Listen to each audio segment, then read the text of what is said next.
ఒక్కరోజు కూడా విశ్రాంతి తీసుకోకుండా టీవీల్లో పేపర్లో మీరు చూస్తూనే ఉన్నారు.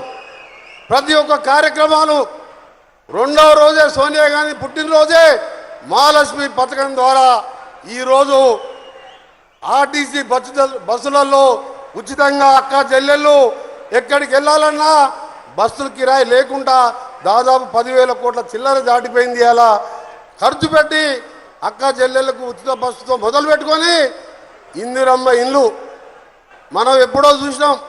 అప్పుడు ఇందిరాగాంధీ, ఆ తర్వాత రాజశేఖర రెడ్డి గారి తర్వాత ఇవాళ రేవంత్ రెడ్డి గారి నాయకత్వంలో ఒక్కొక్క ఊర్లో పోతుంటే 5 లక్షలతోని ఇల్లు.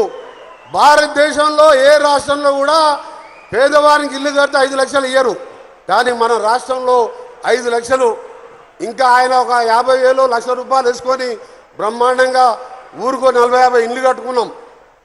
ఇకపోతే ముఖ్యమైనది పేదవానికి 2 పూటల కడుపు నిండా అన్నం తినాలంటే ఏం కావాలి? రేషన్ కార్డు కావాలి. 10 ఏళ్లలో రేషన్ కార్డు ఇచ్చిండా కేసీఆర్? ఇచ్చిండా? రేషన్ కార్డు ఇవ్వలే. ఉన్న రేషన్ కార్డు మీద ఎలాంటి బియ్యం ఇచ్చిండు? పశువులకు దానా పెట్టేదో, లేకపోతే రైస్ మిల్లర్లకు అమ్ముకుంటా పాలిష్ చేసి అమ్ముకుంటా అనుకో, మళ్ళీ సపోజ్ చేసి ఉపవాసం ఉండి ఒక పూట తినక ఉండేది. కానీ ఈరోజు మన జిల్లాకే చెందిన నాయకుడు ఉత్తమ్ కుమార్ రెడ్డి సివిల్ సప్లై శాఖ మంత్రిగా ఇవాళ రేషన్ కార్డు ఇవ్వడమే కాదు, 50 రూపాయల కిలో బియ్యం ఇవాళ నేను మన గౌరవ ముఖ్యమంత్రి రేవంత్ రెడ్డి గారు, ఉత్తమ్ కుమార్ రెడ్డి గారు, డిప్యూటీ సీఎం గారు, వేదిక మీద పెద్దోళ్ళు కోటీశ్వరులు తినే బియ్యంతోనే పేదవాళ్ళు కూడా అన్నం తింటున్నారా లేదా? మీరు తినే అన్నమే మేము తింటున్నారు. మేము ఒకటే అనుకున్నాం, ప్రజాపాలన ఇందిరమ్మ రాజ్యం అంటే పేదలను చూసుకోవాలని. బహుశా ఆ కార్యక్రమం ఏ రాష్ట్రంలో లేదు. దానికోసం ఇవాళ ఆరోగ్యశ్రీ 10 లక్షల కోసం, ఇవాళ ఉద్యోగుల కోసం ఇన్సూరెన్స్ పథకాలు, ఇవన్నీ ఒక ఎత్తు సంక్షేమ కార్యక్రమాలు. ఇకపోతే బాగా ఆలోచించడు, దేశంలో ప్రపంచంలోనే రోడ్ల యాక్సిడెంట్లో మరణాలు ఎక్కడంటే భారతదేశంలో అది కూడా తెలుగు రాష్ట్రాల్లో ఎక్కువ యాక్సిడెంట్ మరణాలు జరుగుతున్నాయి. మన దగ్గర తెలంగాణలో రోడ్ల పరిస్థితి 10 ఏళ్ల గుంతలు కూడా పూడవలే పోయిన మా దొరగారు. ఇవాళ బాగా ఆలోచించుడు, ఆర్థికంగా ఇబ్బంది ఉన్నా 6,500 కోట్లు స్టేట్ ఫండ్స్తోని శాంక్షన్ చేయడం జరిగింది. అవి పనులు నడుస్తున్నాయి.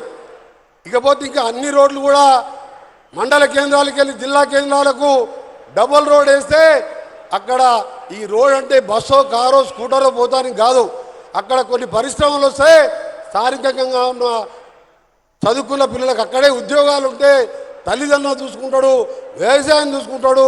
రోడ్లున్న దగ్గర భూముల ధర తక్కువ ఉంటుంది కాబట్టి ప్రతి మండల కేంద్రం వరకు డబుల్ రోడ్ వేసే కార్యక్రమం ఏ రాష్ట్రంలో కూడా లేదు. పక్క రాష్ట్రంలో ఆంధ్రప్రదేశ్ అంత పెద్ద రాష్ట్రంలో ఇలా ఆర్ఎండ్బి శాఖ 3,000 కోట్లే నడుస్తున్నాయి పనులు. మన దగ్గర 6,500 కోట్లు మనం ఇచ్చినాం.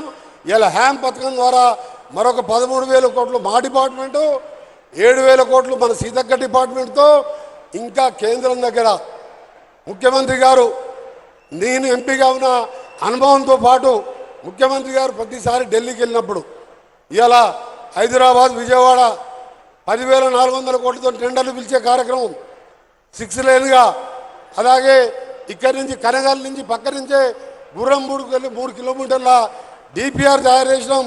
అక్కడికి వెళ్ళే గ్రీన్ఫీల్డ్ హైవే బందర్ వరకు వయా అమరావతి మీదుగా దాని పక్క నుంచే బుల్లెట్ ట్రైన్ కూడా డిపిఆర్ కూడా తయారు చేయడం జరిగింది. అక్కడ చూస్తే బెంగళూరుకు గ్రీన్ఫీల్డ్ హైవే దాదాపు ఈ రాష్ట్రంలో నేషనల్ హైవేస్ మన ఫండ్స్ అన్ని కలిపితే 78,000 కోట్ల రూపాయలతో రోడ్లు వేస్తున్నాం.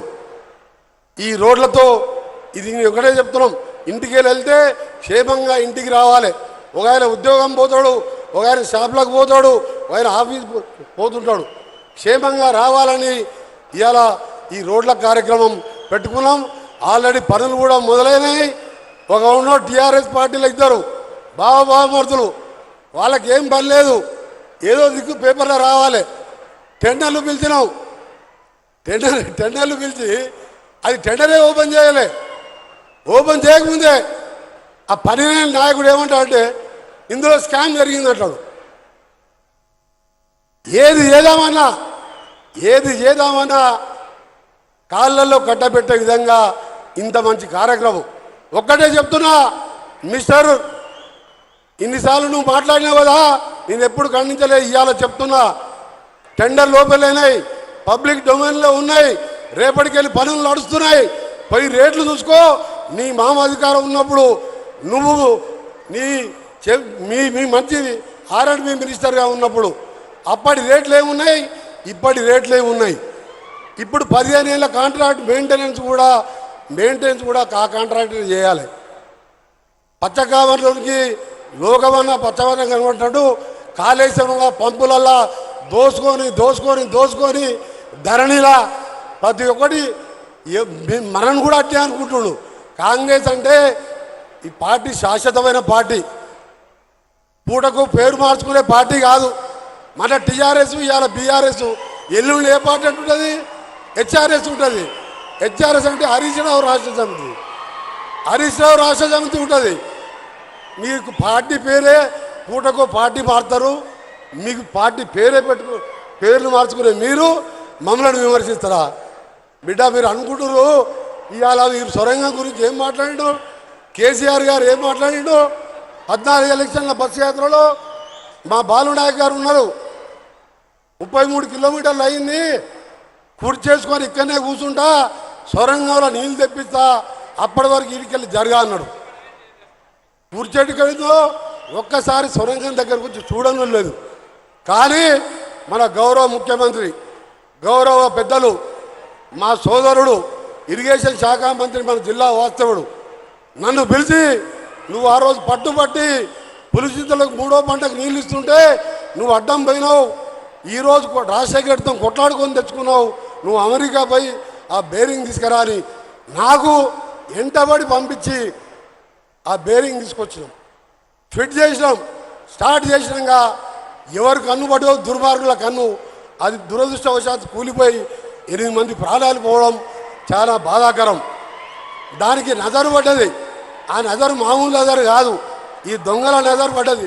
అది కంప్లీట్ అయితే ఎక్కడ పేరు వస్తుందో, కాంగ్రెస్ పార్టీ పేరు వస్తుంది, రేవంత్ రెడ్డికి పేరు వస్తుంది, ఉత్తమ్ కుమార్ రెడ్డి గారికి పేరు వస్తుంది, కోమటిరెడ్డికి పేరు వస్తుంది. అన్నిటికంటే ఎక్కువ నల్గొండ జిల్లా ప్రజలకు ఫ్లోరైడ్ పోతే వాళ్ళ కడుపు మంచిగా ఉండదు. 10 ఏళ్ళల్లో 6,000 కోట్లు ఖర్చు పెట్టావు. మిషన్ భగీరథ, ఏ ఊళ్ళో మిషన్ భగీరథ నీళ్ళు వస్తున్నాయా? నల్లా నింపగానే నీళ్ళు వస్తున్నాయా? నల్లా ఇప్పే నీళ్ళు రాకపోతే ఓటు అడుగన్నారు.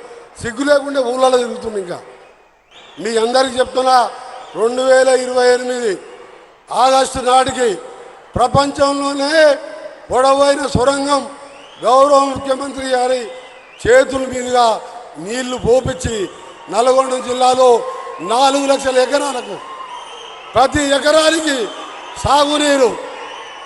ఆ నీళ్లు మన శ్రీశైలంలో కరువు వచ్చినా తక్కువ నీళ్లున్నా మనకి నిరంతరంగా నీళ్ళు వస్తాయి. ఫ్లోరైడ్ కూడా తగ్గి మంచి వాటర్ పెరుగుతాయి. ఇకపోతే చివరిగా మనకు మూసీ కంపు ఉన్నదా లేదా? చప్పుడు చేయాలి వీరే. అసలు పాయింట్ ఇది. మూసీతో మనం బాధపడుతున్నామా? ఇక్కడ ఉన్నారు నార్కెట్పల్లి వాళ్ళు, నల్గొండ వాళ్ళు. మూసీతోని మనకు ఫ్లోరైడ్ కింద, పైన హైదరాబాద్ డ్రైనేజు, పండుకునే పరిస్థితి లేదు, లంగ్స్ ఖరాబ్, క్యాన్సర్ రోగాలు. దానికోసం మనం అడగలే, దేవుని ఏం భక్తం వరాలు ఏమని. ఇవాళ 30 లక్షల మంది ఎవరు పోయి ముఖ్యమంత్రి గారిని ఆ మూసి బాగు చేసి మంచినీళ్ళు వచ్చి చేయని చెప్పి అడగలే మనం. కానీ ఇవాళ పట్టుబట్టి మూసి ప్రక్షాళన చేపట్టి ఇవాళ పనులు చేపడితే దానికి కూడా కుల్లే. మిస్టర్ కేసీఆర్, కిషన్ రెడ్డి గారు ఒక్కసారి వచ్చి మా నగరికలు మూసి దగ్గర మా వీరేశం గారు టెంట్ వేస్తారు, పండుకో. అంబర్పేట కాడ ఏసీ రూమ్లో పండుకున్నట్టు కాదు, నగరికల్ కాడ పండుగో. ఇంతలా దోవలు ఉంటాయి, ఈగలు. ఇవన్నీ చేస్తున్నాం. మీ అందరికీ చివరగా ఒకటే చెప్తున్నా, మన నాయకుడు ఇంకా ఉత్తమ్ కుమార్ రెడ్డి గారు, భట్టి గారు మాట్లాడిన తర్వాత మన గౌరవ నాయకులు మాట్లాడతారు. నేను ఒకటే, మనకు తప్పకుండా నల్గొండ అంటే ఏది పోరాటాల జిల్లా. పోరాటం అంటే నల్లగొండ. చాకలి ఐలమ్మ, మల్లు స్వరాజ్యం, రావి నారాయణ రెడ్డి, ఆఖరి కొండా లక్ష్మణ్ బాబూజీ, మళ్ళా పక్కకే ఉన్న ఇక్కడ విగ్రహం పెట్టుకున్నాం. శ్రీకాంతాచారి మన్నడి మలిదశం స్వాతంత్ర సమర యోధంకి వెళ్ళి నేటి వరకు నేను కూడా ఆ ఉద్యమంలో ఉండి కాంగ్రెస్ గవర్నమెంట్ ఉన్న కిరణ్ కుమార్ రెడ్డి 3 ఏళ్లలో 3 రూపాయలు ఇవ్వలే. 10 ఏళ్ళు తెలంగాణ కూడా కొట్లాడితే కేసీఆర్ 10 రూపాయలు కాదు కదా అపాయింట్మెంట్ ఇవ్వలే నాకు. అందుకనే మా గౌరవ ముఖ్యమంత్రి గారిని నా రిక్వెస్ట్, ఇది పోరాటాల గడ్డ, జిల్లా కేంద్రం. లక్ష్మణ్ బాబూజీ మంత్రి పదవి మనం తీసుకోలే. 94 ఏళ్ళ వయసులో దీక్ష చేసి ఢిల్లీలో. నా పరిస్థితి కూడా అదే ఉన్నది కాబట్టి మా జిల్లాకి, నా కాన్స్టిట్యూన్సీకి ఉత్తమ్ కుమార్ రెడ్డి గారు, ఉత్తమ్ క్యాప్టెన్ గారు అసలు నన్ను అడగనిస్తలేవు కదా.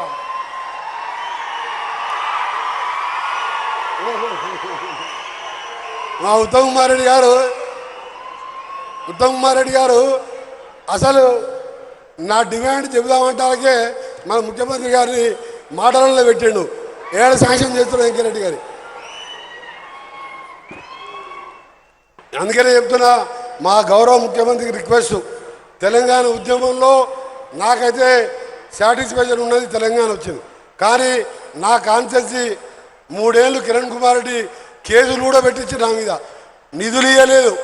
10 ఏళ్ళు అయితే ఈ రాక్షసుడు దొరగారు అసెంబ్లీలో ఆ స్వామి ఓడి నేను కొట్టిందే లేదు, నా పదవి వీకేసిండు. అప్పుడు పంచలేవు.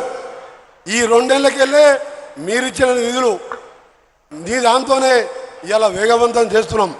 కార్పొరేషన్గా చేసినందుకు మీకు ప్రత్యేకంగా మా కార్పొరేషన్, మా మేయర్, డిప్యూటీ మేయర్ తరఫున మీకు ధన్యవాదాలు తెలియజేసుకుంటూ, తెలంగాణలో హైదరాబాద్ తర్వాత అండర్గ్రౌండ్ డ్రైనేజ్ ఉన్నది ఒక నల్గొండ కార్పొరేషన్ మాత్రమే. దానికి ఒక 300 కోట్ల రూపాయలు ఇస్తే టోటల్ కార్పొరేషన్ వితిన్ 6 మంత్స్లో అయిపోతుంది.